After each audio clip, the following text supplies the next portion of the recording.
How are you? Well, well, right now I'm actually not working. You still have work and you got your school.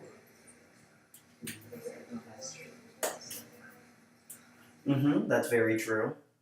Well, right now I work at NIH. There are about 27 different groups, and affiliated with NIAD, which is the National Institute of Allergies and Disease. NIAD. You work for Dr. Fauci? Yeah, how did you know? He's a very famous man. Give me one moment so I could hear the hearing interpreter or hearing person. I certainly know of him. Well, I actually have only met him, worked with him one time. I've only been working with him for about a year. Well, I actually started going to school here at Gallaudet for the MPA program.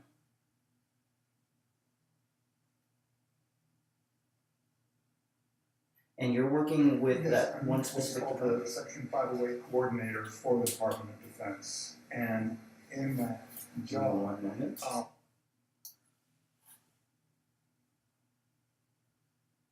I'm very lucky to work that job. But I want to hear about your work. I want to hear what department you work in. Yes, I'm what's called the Section 508 coordinator for the Department of Defense. And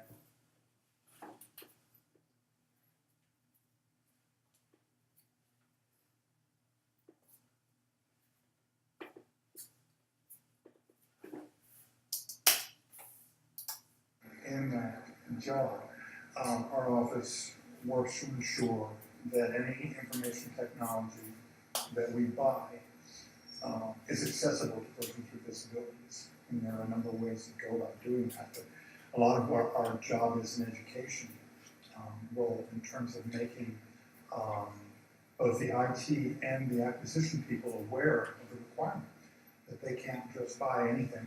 They need to buy IT that will be accessible to persons with disabilities.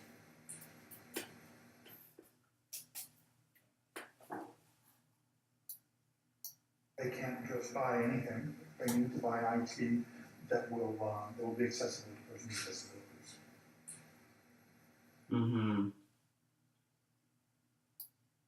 I actually have equipment from CAP, the CAP program. It's basically the same concept of what your line of work does. The CAP is a Department of Defense program. That's correct. I was talking about it earlier here. The CAP's been around for 22 years, I think, and centrally funded. And you're a perfect example of someone outside of the DoD who is actually getting their assistive technology from CAP, because CAP actually has been so successful that they are providing some technology across the government.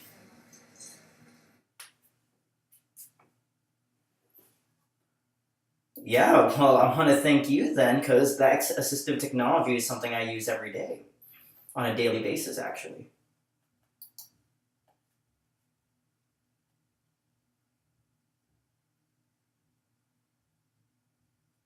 And RIH is a very deaf-friendly place to work. There's a lot of interpreting services, and my boss is absolutely fantastic. And it is a more military environment. It's much different than NIH. So, do you have any experience working with individuals with disabilities? Do you enjoy that line of work? My experience, yes. When I came into the government, the office I worked in, there was a woman with, she was legally blind. And she had large screen and screen readers, technology of 19, gosh, what was it? 91, technology certainly improved a lot since then. But she was very successful in the office and really enjoyed it. And I work very closely with a fellow by the name of Mark Root from the CAP office and REW. And he is the Interviewer wants to clarify where the man worked. And improved a lot since then. But she was very successful in the office and really enjoyed it. And I work very closely with a fellow by the name of Mark Root from the CAP office and REW.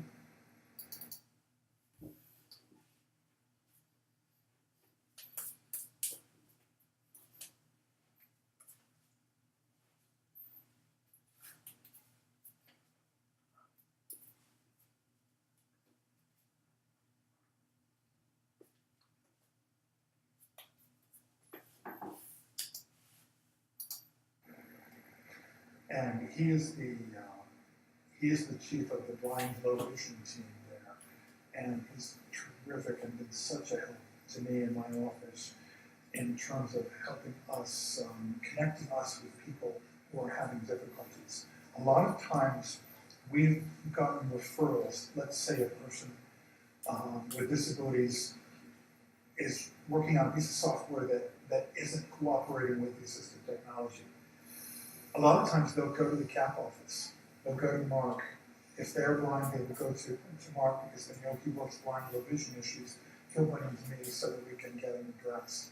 So we have a good relationship with the CAP, and we've been really lost without them actually. Because they're great, if people don't know where to go, a lot of times they'll go first to the CAP and then they'll come to us.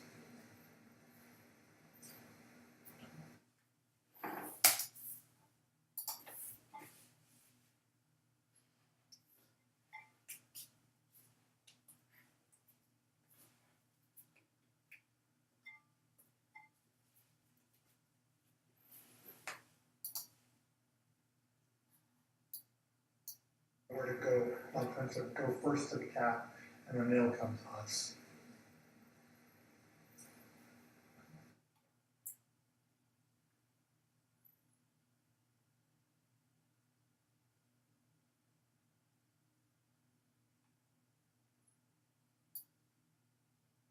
So, are you looking for for your office? Are you looking for individuals who only have skills in the IT department or technical skills, or Are you searching for other individuals who have other types of skills? Myself, for example, I have a lot of experience in administration. Is that something that your office might be looking for? Of course, yeah. There's no limit to the sort of jobs that are open in the department, and no disability is limiting because of the CAP program being there. Um, Anything that you might need or any prospective employee, we would just find out from them what are the tools you use, in your daily life when it comes to the computer setting. And then we'll make sure that we can get those for you. Excuse me, interpreter wants to clarify what he said. It's a little inaudible. Find out from them what are the tools you use. Technical difficulties.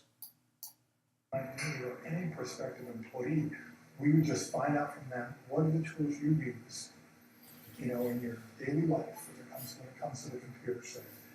And then we'll make sure that we can get those for you through the CAP program. But certainly, yeah, the DoD, this is absolutely a wide open area.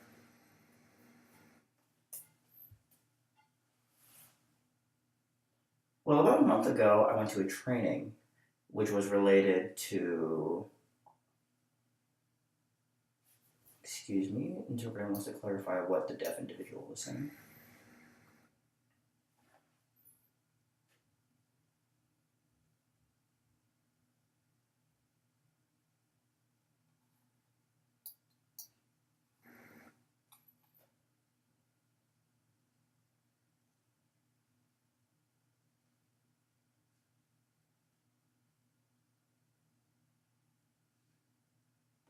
Well, last week I went to a training which was related to purchasing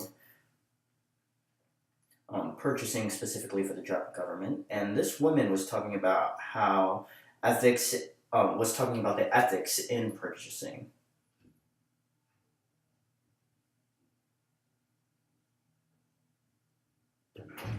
And she was relating ethics and purchasing and how they correlate with one another.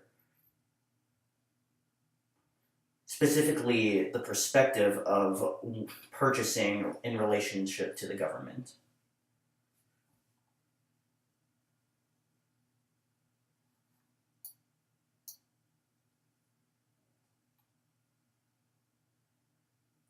And honestly, that was the first time I was ever exposed to that type of lesson.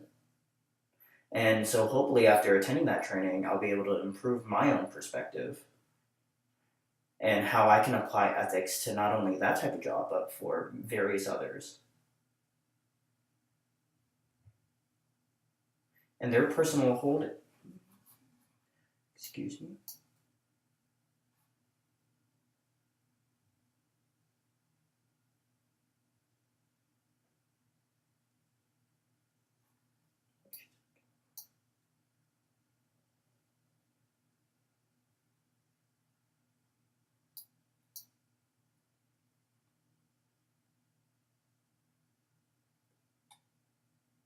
Right now, what one of my duties is monitoring other people's personal holdings. And of course, that type of field or my line of work is in Yeah, relation certainly you don't is wanna- very relevant in is very relevant for purchasing. You don't wanna be buying something from a company that you own stock in, that kind of thing, or it, creates at the very least an appearance of impropriety and all that. When you talked about you went to the training for people who buy stuff, I was thinking we were gonna talk about the training that GSA does. The GSA, does training, throughout government for purchasing officers, procurement officials, and it focuses to a great extent on Section 508, on making sure when you are creating your statement of work that you are careful to put into that the Section 508 standards that might apply. And when I was talking earlier today, I can't believe this, I left out the GSA. They're a huge player in Section 508 in the government because they have a website that you can go to, and it's an accessible website too, where you can develop a statement of work. You type in what it is you're buying, and it will produce for your language. If what you're buying is a piece of software, it will tell you when you create your statement of work, you must say Section 508 standard 1194.21 software applies to this purchase. And that way your vendor knows what's expected of them. Interpreter wants to clarify one last time what the man is saying. Where you can develop a statement of work. You type in what it is you're buying, and it will produce for your language. If what you're buying is a piece of software, it will tell you when you create your statement of work, you must say Section 508 standard 1194.21 software applies to this purchase.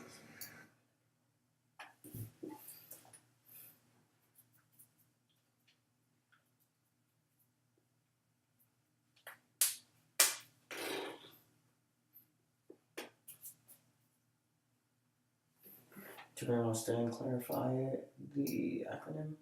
94.21 software applies to this purchase. And that way your vendor knows what's expected of them.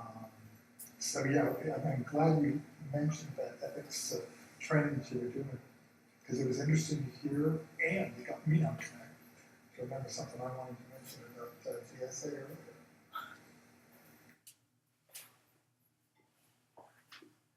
Well, specifically for me, it's personal holdings, and it's really I find it quite funny because for the scheduler calendar A, excuse me,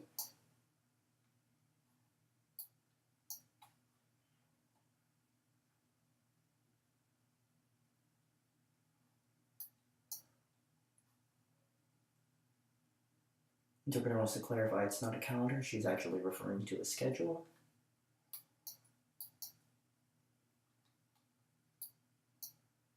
Training that you were doing, because it was interesting to hear, and it got me on track to remember something I wanted to mention about GSA earlier. Mm-hmm.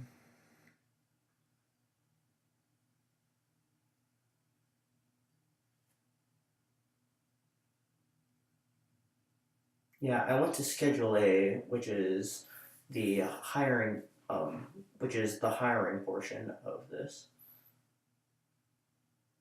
It's specifically for Schedule A, they typically reach out to individuals with disabilities, and they must go through a screening as well, at least 3 times via phone, email, and after they are contacted by those lines, they enter the screening portion.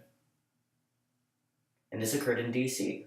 And I had about 9 interviews in that same day.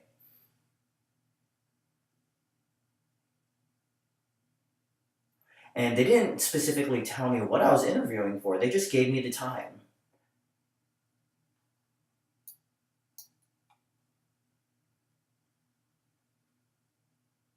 So I was screened for everything on the GS level.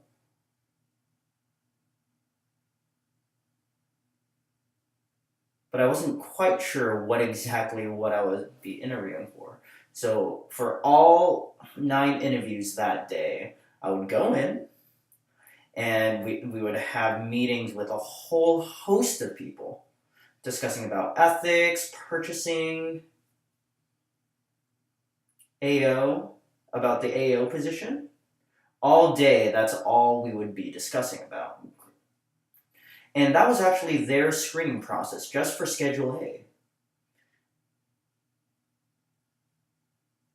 And fortunately, I had 3 job offers from those 9 interviews. I had 3 job offers. It was a little difficult for me to actually decide which one I wanted to do, and I had to think about my own personal ethics. That's great, yeah. Every ethics is probably a great one to have taken, because every agency has to have an ethics program, so there's always going to be a place for an ethics officer, and certainly it sounds like quite a commotion to have to go through at that job fair. But I'm glad you stuck with it and got the 3 offers. When I went to my job fair, there was a lot fewer. Oh, okay, thank you. I was a Schedule A hire back in 1991 and went to a job fair at UDC, I remember. And it wasn't nearly the background work that you had talked about. We basically went table to table and picked up information and talked to people there. You know, I had a resume, so I would leave a resume. I got one phone call, and it was from the Defense Information Systems Agency. And I took the phone call. To clarify who contacted him. Information Systems Agency. And I took the phone call. They said, we'd very much like to talk to you again. Have the person who actually doing the hiring, or the person you had talked about. We basically went table to table and picked up information and talked to people there. I had a resume, so I would leave a resume. I got one phone call, and it was from the Defense Information Systems Agency. And I took the phone call. They said, we'd very much like to talk to you again. Have the person who actually doing the hiring, or the person in whose office you would be working, have them meet with you. So we set up an appointment for me to go to the Defense Information Systems headquarters. And that was November of 1991. And I started work on December 9th of 1991. And up until 15 days ago, I was still working there. And now I'm on a little break. Well, actually not still with the same agency, but I'm still within the DoD.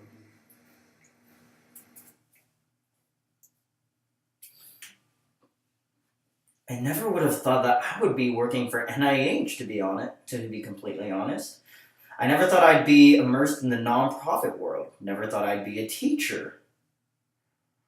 And because with all my background in government ethics, I never thought I would. I didn't think that was an appropriate. I never thought that would be the place that I would be. That would find myself working in.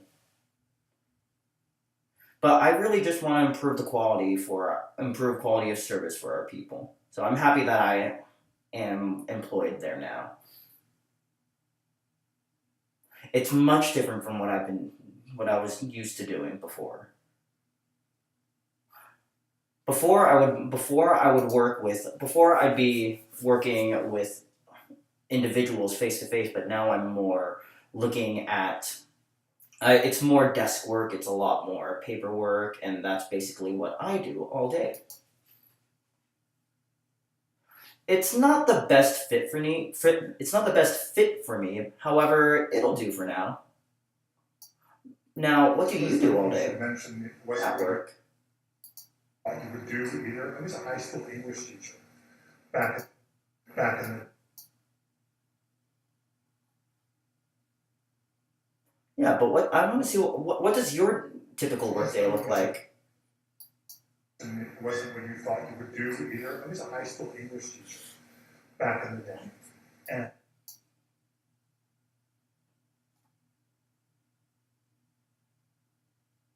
well, it's funny you should mention it wasn't what you thought you would do either. I was a high school English teacher back in the day.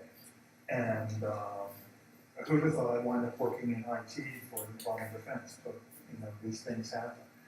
Uh, my typical day, depends on the day really, but a lot of times I meet with my staff every Monday and we kind of go over, kind of lay out the plan for the week yet to come. Typically I'll check with my staff who are working on the website evaluations that we do. I'll check and see how things are going with that, because we go out and check all our different sites to see how they are complying with Section 508. So I'll spend some time doing that. Spend a fair amount of time on emails. I do a lot of coordinating with the acquisition community because we have, I mentioned the GSA. Time on emails. I do a lot of coordinating with the acquisition community because we have, I mentioned the GSA, how the GSA have these tools that you can use to create a statement of work that includes the correct Section 508 standards in it. GSA, we do our website reviews. GSA goes out and reviews solicitations that we have posted online for industry, requests for proposals, say, from industry. And if we have posted any that don't have Section 508 standards in them, we hear about it from GSA. So then I have to go and coordinate with the acquisition community to say, hey, you posted this RFP, you didn't have Section 508 in it, here's what you need to do next time so that we don't get in trouble with the GSA for trying to buy things that aren't compliant. So spend a fair amount of time dealing with that. And taking calls from folks at the components, say a person with disabilities who has an issue, required training they have to do by the end of the week, but the training course, it's online and it's not accessible. So then I coordinate with the office that has posted that non-conforming training and say, okay, we gotta make something happen. This guy has to get this training done this week. I understand you can't get a compliant one up in 4 days, but you need to give this guy some sort of accommodation. Maybe he takes a written version of it instead of the online version. Yeah, some sort of accommodation. So those are the kind of things that we can do.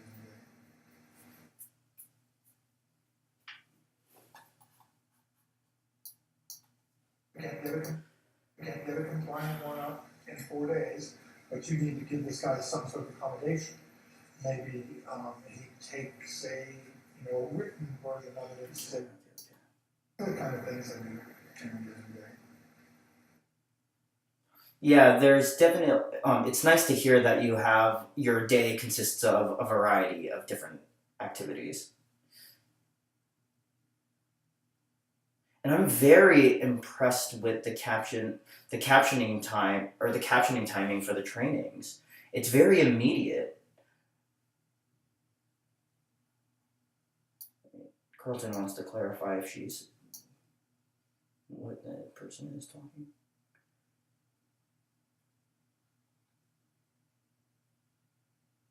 Yes, I'm very impressed with the captioning of the trainings.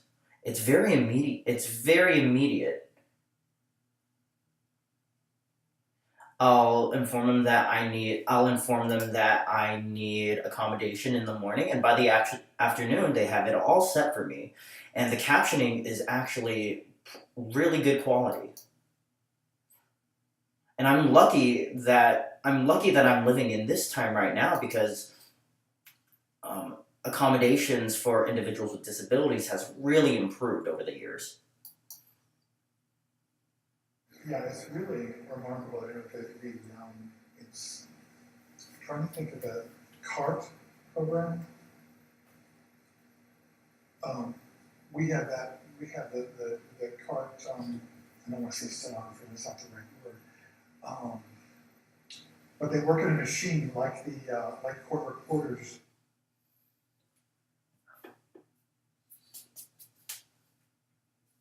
We have vendors, private companies that Want to clarify what the deaf individual said? Come on. Like court reporters. So, do you typically do the captioning yourself, or do you reach out to another company? We have vendors, private companies that come in and do that. When we have our DoD's Section 508 coordinator meetings, we have them every quarter, where we bring in all 26 of the component Section 508 coordinators for a meeting at headquarters. We have the CART program there because we have a number of Section 508 coordinators who are deaf, and so we have the CART program for them. We also have an ASL interpreter. There's one who prefers to have an interpreter. There's one who prefers CART. So we have them both covered. Wow, sounds like a really nice place to work. You should look into it if you ever decide you want to do something different. What did you do before you did your government? Well, I used to work in Boston, Massachusetts, and I worked in vocational rehabilitation. I was a program developer, so I would develop new vocational rehabilitation programs in Boston.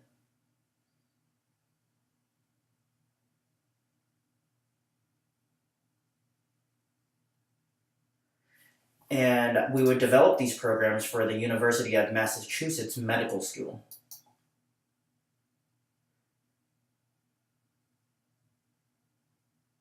And we would develop programs for a whole host of different companies, small nonprofits to big companies. And we would also work on the state level, on the local level. And right now, this is the first time. The work I'm doing right now. This is the first time I haven't been working in the disability field.